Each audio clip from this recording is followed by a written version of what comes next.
right, welcome back to the second half hour of Green Rush Live here on Pro Cannabis Media. This is where we get to talk about the business of cannabis in all respects.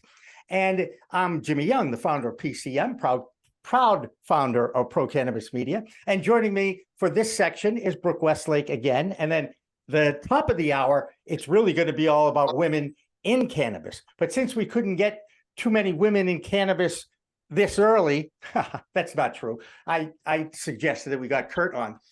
Curt Dalton is the founder of and CEO of Evergreen, Cannabis.net. Just go to Cannabis.net, subscribe, like, share, all that stuff, and you'll read all about all the stuff that Curt posts and all his staffers post, because he's got a big staff there. Huge. So Curt, the reason why you're here is you wrote in your newsletter, if women ran the cannabis industry, would it be the same train wreck we see today? Now, first of all, how do you come up with the clever titles of your newsletters? That would be some creative editing. That would be on me. The writers usually write the articles. I'll write a few, but this one I actually sent out to a female writer. And it was a look at, as the industry, if you're familiar with it, we all know the big five, what's causing the problems with oversupply and overregulation, overtaxation, and illicit market, no state-to-state sales, etc. But what if we introduce something, I guess you would say like World War Z, right? Brad Pitt, like the 13th man. What if there was other factors involved with why the cannabis industry is in the funk that it's in right now? And does bro culture, which is another term commonly used in industry, let alone the cannabis industry, and men having close to, I think it was about 80, before the pullback, it was about 80% of the C-suite spots. And what effect would female leadership have? Would we be in the same place? And the article isn't really taking a strong opinion either way, just bringing to light what would happen if it was 80% women, say, over the last 3 years? Would there be any difference? And that obviously caused a lot of comments and suggestions through social media. Any you might want to share with us today? I think that the funniest one that sticks in my mind was just, it was a comment on LinkedIn that said, this article is sexist. By definition, comparing men and women just in general is technically sexist, since those are sexist. So I just always laugh when I think about that one. Like, thank you. Good comment. Let's ask Brooke. Brooke, when you read this, did you think it was sexist?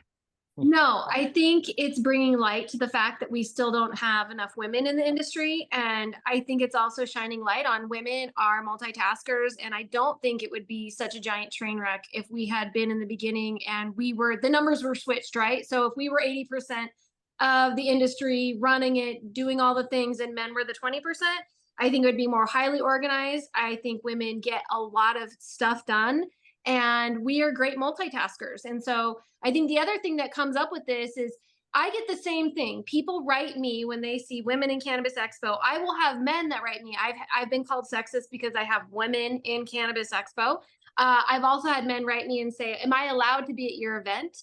And I absolutely tell them, yes, you are allowed to be at our events. We want men like Curt, like Morgan Fox, who we just had on, who support women in the industry. We want them there who support us in business, who support us in our partnerships, coworker development. And I'm not surprised that, we actually have had a huge drop in women in the cannabis industry. It was roughly like Curt mentioned, the 80-20. It was actually more like almost 30%. And it's actually staggering right now between the 17. I've seen articles where it says 17 to 20%. So I would agree that it would not be as much of a train wreck. And maybe that makes me sound sexist towards men, but at the same time, I think it's an industry where it's a female plant. And maybe in this day and age, some of these industries the baton should be passed on to us women who not only do we give birth to babies, but man, can we juggle everything that we do every day in our lives? I'm ready. Curt. Brooke brings up a good point about, like, her main point is that it's a multitasking efficiency. Women may be better at that, is kind of and I was thinking that's a good point. And I was thinking, is there a sense of male hubris or old boys culture that allows for more wasteful spending? More, we'll do the company trip in Hawaii. And I'm not saying women wouldn't have spending, but like, is there an element of that would have helped bottom lines? Is there an element of the old boy culture saying, let's put this one on the company, this trip, or let's do instead of going down the street, let's go to Hawaii for our annual meeting? Would that have happened? I don't know. But yeah, I agree. There's multitasking, and I wonder if the spending habits, if women were in charge, would be the same. Now, Oh, one of spending, I think, would be vastly different because of the fact that we're always we're watching our budgets, we're doing all the things, and I think the spending would be very different. And I can speak from having my own business, from experience, looking at the different cities. I would have loved to host one of my events in Hawaii, right? But looking at the spending aspect, I think of all the other women. Are they going to have that in the budget? Would they be able to afford it?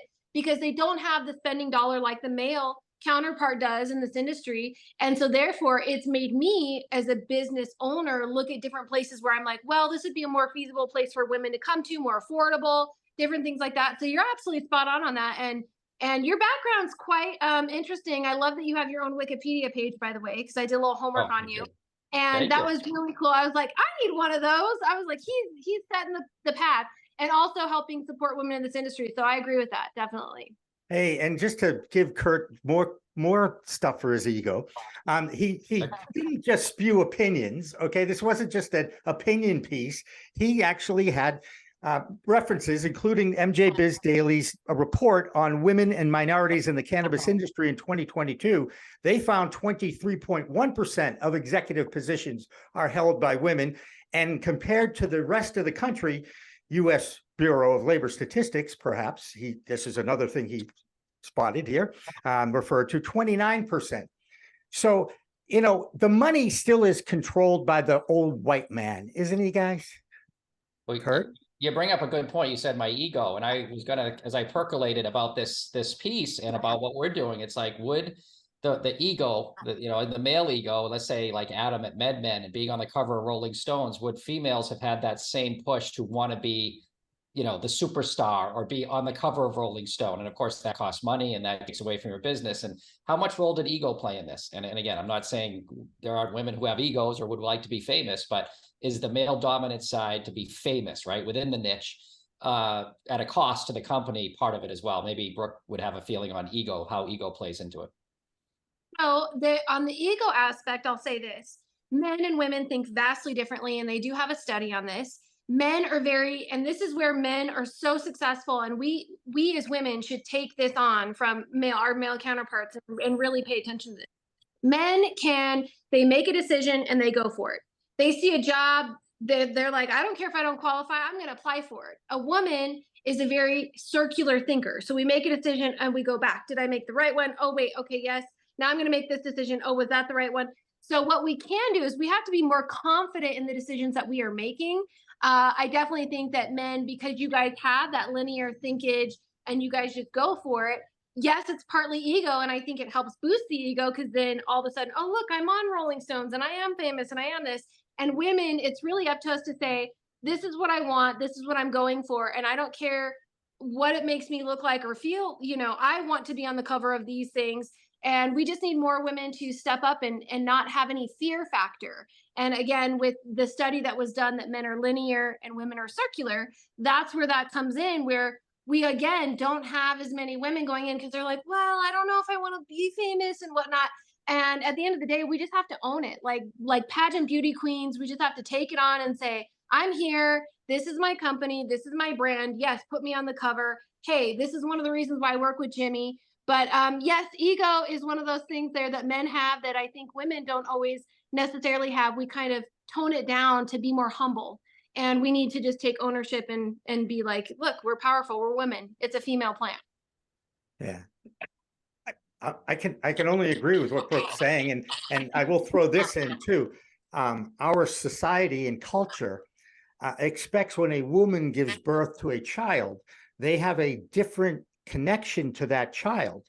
And you find very few stay-at-home dads while the woman goes out to earn a living. That is changing. That is changing. And actually, I support it 100%, needless to say. But a lot of women feel that obligation, Brooke, and you have a couple of children. There's nothing that children and their mothers have different relationships than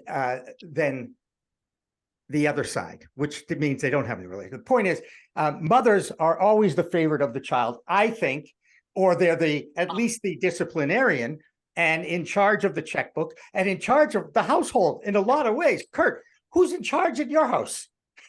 Oh, that's who the roles are traditional in my family as far as the breadwinning and staying at Right, home. But right, certainly, like you said, everything is so different these days that every model works as long as it works for you as a couple and as a family. So right.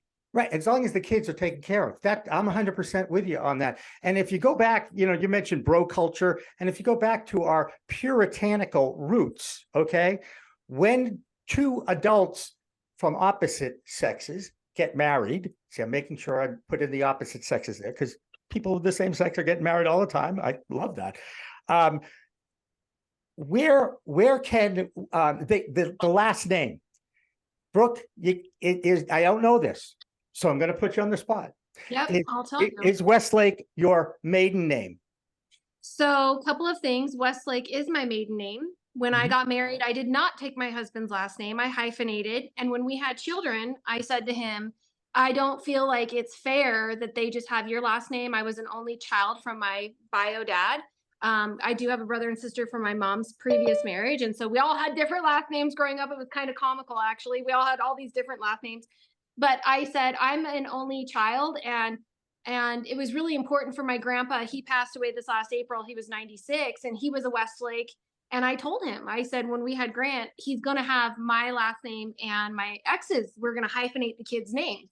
And my grandpa was crying on the phone. And my ex was actually very gracious about this. And he said, yeah, you're right. It's not all about me and my name. It's about what we want to do together as a family. And so the boys both have my last name. It's Westlake Kelly for their last name. And if I ever do remarry, I again will not be taking the last name. I would hyphenate on some things, but my initials are BMW. I plan on keeping those initials. I Great. feel like my name is a very strong name in general. And I think more women just need to speak up if they don't want to take the last name or hyphenate and have the kids' names hyphenated. Right. So just a personal note here. In the 46th hour of 48 hours of labor that the mother of my child went through, she suggested that we should put her maiden name in as his middle name.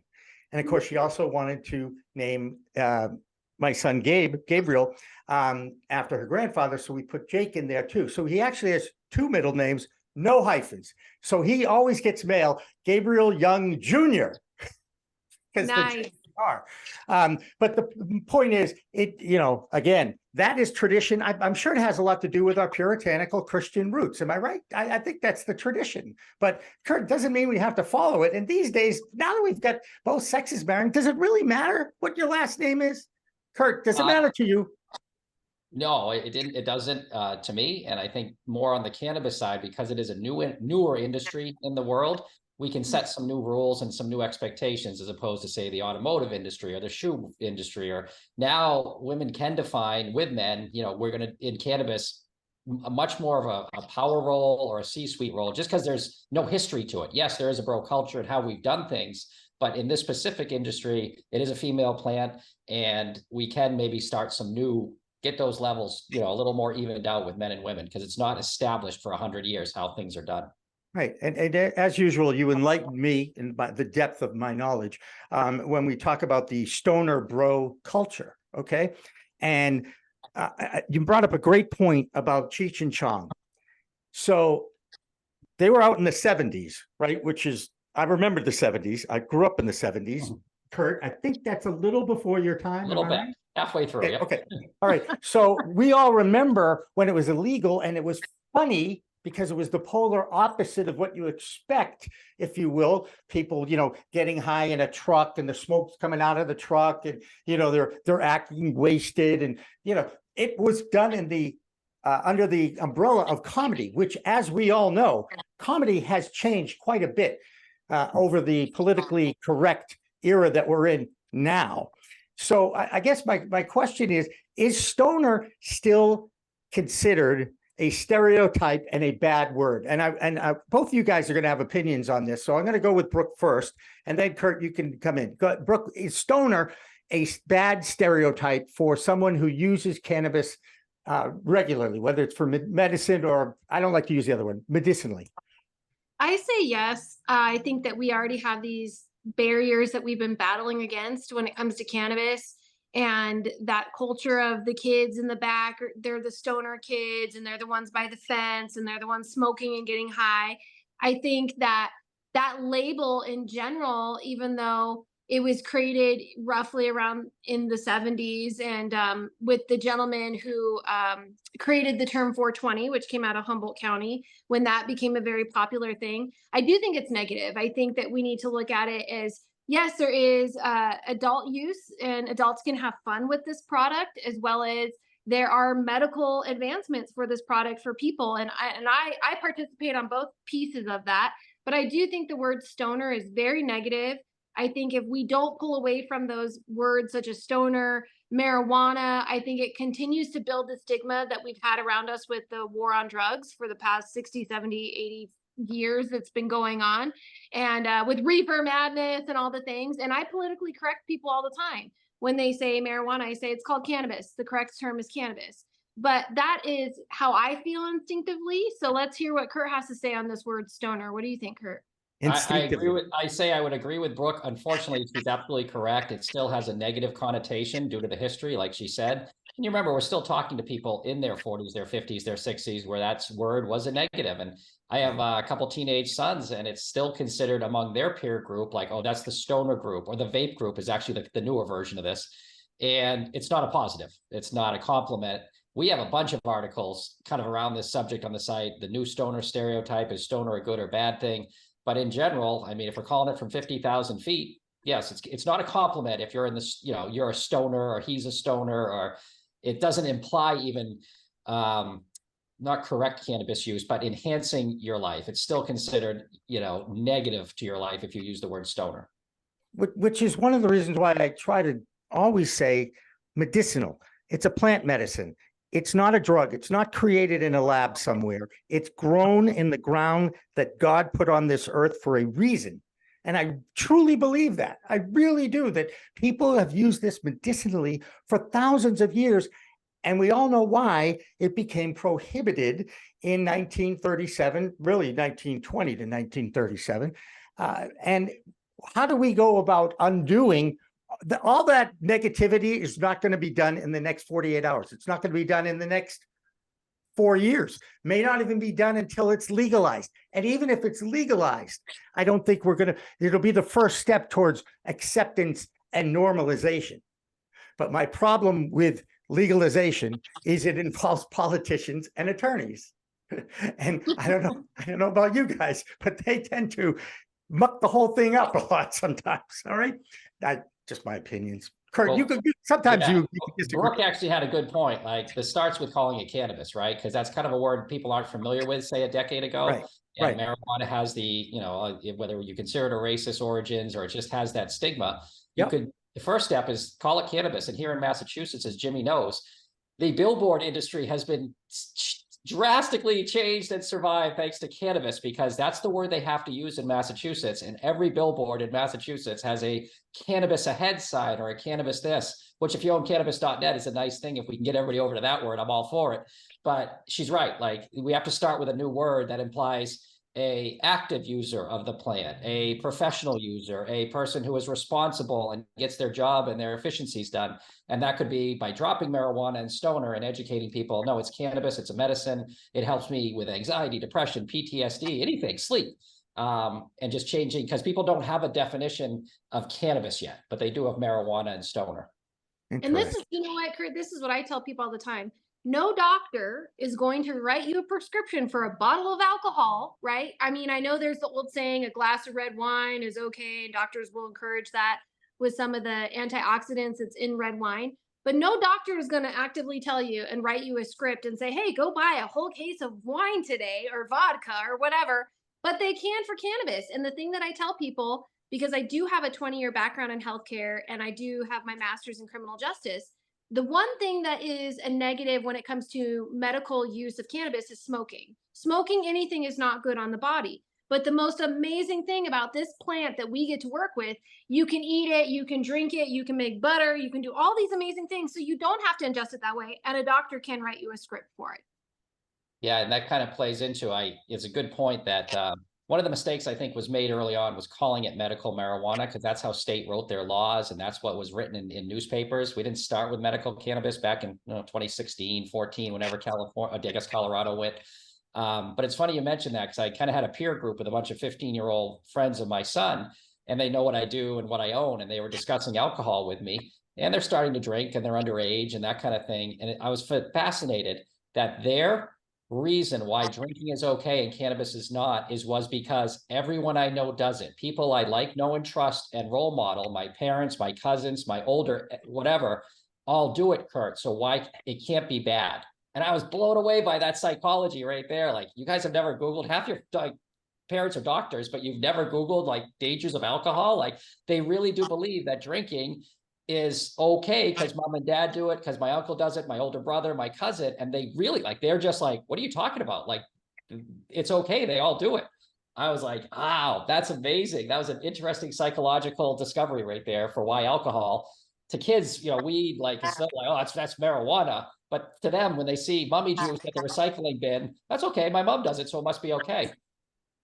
That is 100%. You said it, and that is 100% true. I have a 13-year-old and it's the same thing. Like, oh my God, mom has cannabis. But then if I decide to have a glass of wine, it's like, oh, who cares? Everybody's doing it, so it must be okay. The people I like, know, and trust, and I role model do it. So how can it be bad, Curt? And I was like, wow, that's a real thing. I thought you guys would have looked this stuff up and like realize alcohol in no way is good for you. Brain dehydration, depression, the whole thing. There's no good reason to drink alcohol. Sorry, people in the Mediterranean, and a glass of wine. That got disproven too. So, Have you ever heard the term California sober? yes, we have a few articles on that. Yeah. Yeah. And Brooke, I'm sure you're familiar with it because you're a lot closer to California than either Curt or I am. You know, Actually, I am not. okay, that's interesting unto itself. So I first heard of that word by a woman that owns a CBD company in New Jersey, Jill. I wish I could remember her name of her company, but I remember doing a webinar with us and they were talking about California sober, California sober. That means the people in California are not drinking alcohol anymore. They're using cannabis. And yeah, and to me, that's the first step towards normalization, as far as I'm concerned. But to me, it goes back to this, Curt. When you were in school, did you have Mothers Against Drunk Driving come in and talk to you about the dangers of driving drunk? Probably, yeah. I would say that's been around a long time. Okay, so we as an industry really need one in the schools to be accepted, because I heard of this story about a middle school in a suburb of Boston, well-respected school system in Boston, I won't name it. The health teacher, parent-teacher night, talked about the fact that they have one day that they talk about the dangers of cannabis in this health curriculum. And somebody went up to her and said, well, what about the benefits of it? What if somebody has, epilepsy or has a seizure in the class, or just it has a lot of anxiety? We can't do that because it's not the curriculum. And that's the problem with education. We are educating our kids for test taking, not for learning. And Mothers Against Drunk Driving did an amazing job, because this generation, my son, 32-year-old, who's now sober, okay, doesn't drink and drive and never wanted to. And in fact, wouldn't get in the car if I had one or two. So, the awareness of it has to happen early, but they're not allowing people to come into schools to talk about the medicinal benefits of cannabis. That's my rant. So we need a mad thing for cannabis. What do you think, Curt? Well, you got two different themes there, Jimmy. You remember, it's not called Mothers Against Drinking. There's an extra D called driving. So there's an element of death involved and safety, which we all 100% agree on. But there was no moms going in saying Moms Against Drinking, period. Like, wait a minute. I've been to the recycling bin every weekend too. It's a lot of juice, a lot of wine bottles. All right. In that sense, there's it's a safety issue, right? And I feel the same way with cannabis. I tell my kids, you've never operated, under the influence, shouldn't be having it until you're 21. The whole exact same rules.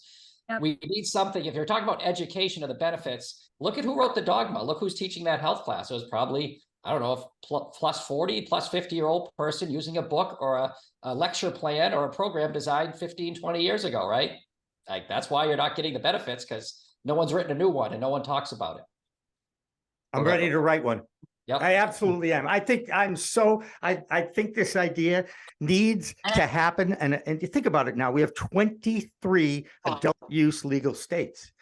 And I'm going out on a limb. And again, we can't message to under 21 because what about the kids? So Curt, do your kids know about cannabis? Do they know what it does? Do they, or do they just completely don't like it because it used to be illegal?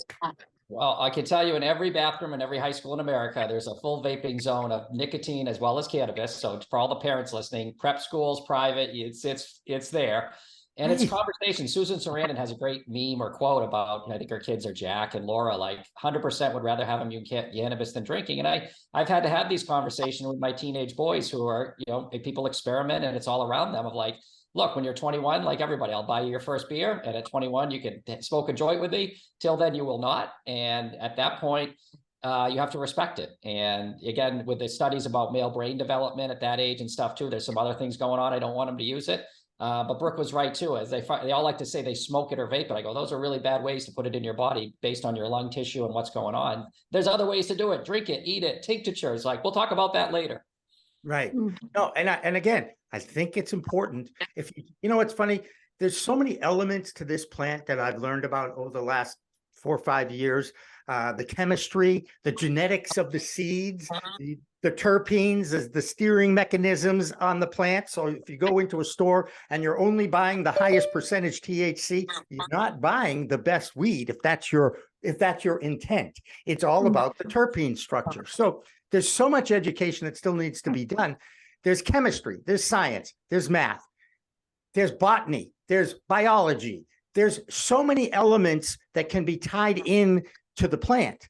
And some of the colleges are already embracing our old pal, Max Simon's Green Flower curriculum. I think he's in something like 17 universities now, Curt, with his curriculum for cannabis. And that's, Green Flower is the site that I used in 2013 when I had my medical card and I said to my bud tender, I'm not sure I want to smoke it anymore. So that's my rant. That's my thing. No, and the colleges need, I see this blowing up down the path. More students going in, they're going to end up getting more degrees towards cannabis. Some specialized degree in cannabis growing, cannabis biology, cannabis business management. And that's coming. And I think that will also help educate the children. And then also people like Wanda James, who got into the University Region Colorado. And I was the first parent here in Nevada to run for office and being in cannabis industry. And when I run again, it's going to get brought up again because I'm running for the school board and they try to throw it at me. And I'm like, come at me. You're not going to win with this argument with me. But we need more people in the advocacy part of the school districts as well as the universities who can talk about while grandma and grandpa might be using it because they have cancer. So getting children to understand the safety, like Curt talked about, that the culture of it and all of the aspects, it needs to be taught so that children understand the safety of it and when is the right time when they're adult, when they're 21, and there's appropriate ways to ingest cannabis. And there's a reason, I get the reason why. I think I want to make sure that I say this because I get the reason why those who are in charge of our laws and policies are concerned about kids. Heck, I used to wear Save the Children ties every time I was a sportscaster, okay? And I had a kid show, all right, that we talked about issues in sports with kids and athletes. So my point about this is if you give them an opportunity, they'll blow you away. They'll blow you away with their ability. Just show them the research about the impact it has on a young brain. We understand that a young brain might not make the same decisions as an older brain. But guess what, Curt and Brooke, I don't know about you. I know a lot of people that are pretty stupid my age. Okay, I'm sorry. They get behind the wheel after they've had 3 or 4 drinks and they go drive. Yeah, it's a good point on the education, but right now, Jimmy, those people taking those classes are 19 to 23 years old. Right. And in 20 years, when they're having kids and educating them and they've used it, it's going to be like, they're going to be us in 20 years, 30 years talking like this. And there will be it won't be the stigma around it because it's been around them their whole life. They're educated, but I don't know how we fast forward time to get a whole generation educated like that. Well, you know what I call it, cannabis standard time, right? It's 1 step forward, 2 steps backward. It's just the nature of what's happened now over the last few years because everybody, 4 years ago, 3 years ago, people were talking about legalization. right? Mhm. And here we are still trying to get the goddamn banks open. Yeah. Really? All right. Hey, Curt Dalton, I love chit-chatting with you, as you know. Anytime.